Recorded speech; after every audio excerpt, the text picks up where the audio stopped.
saying that, I just believe in opportunity and that everyone should have access to opportunity.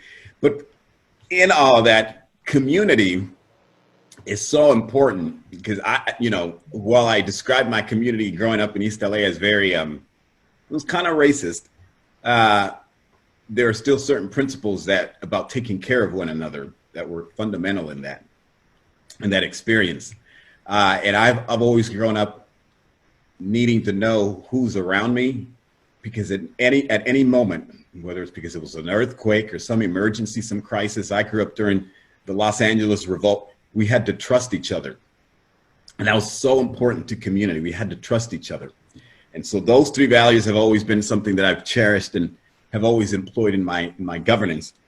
And then ethics. Don't try to be a leader if you can't, if you're going to violate your own ethics and your own standards that you set, or else you're just another wishy-washy politician or leader who just tries to appease everybody, and misses the mark on these historical points that happen in our history.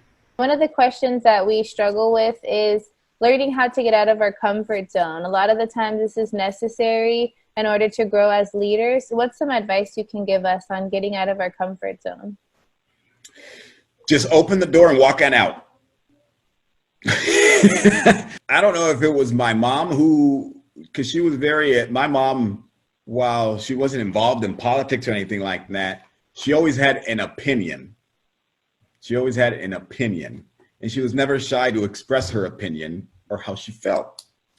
And so I guess as I got older, I was not afraid. And there were instances where maybe I got in trouble and she had to come to the school and talk to the principal or whatever.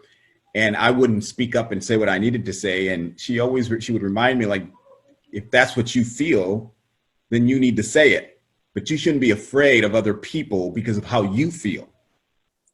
How can we best tell people that while, it is important for people outside of us to change, they're not going to change by themselves. And it's going to require a collective effort, them changing, us changing ourselves, and, reaching common ground.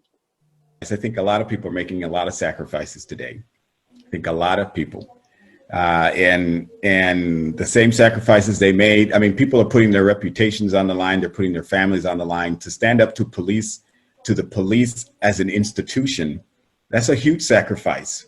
That is, every voter initiative that goes on the ballot that is to give more money to the police, pass overwhelmingly, with no questions. Anything that goes on the ballot that says, let's give more money to the kids and the youth, fails overwhelmingly.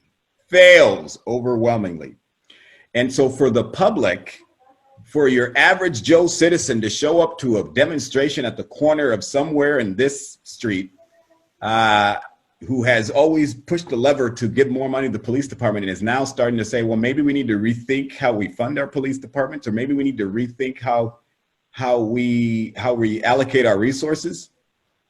They're putting their reputation on the line to stand up to the institution. That's a huge sacrifice.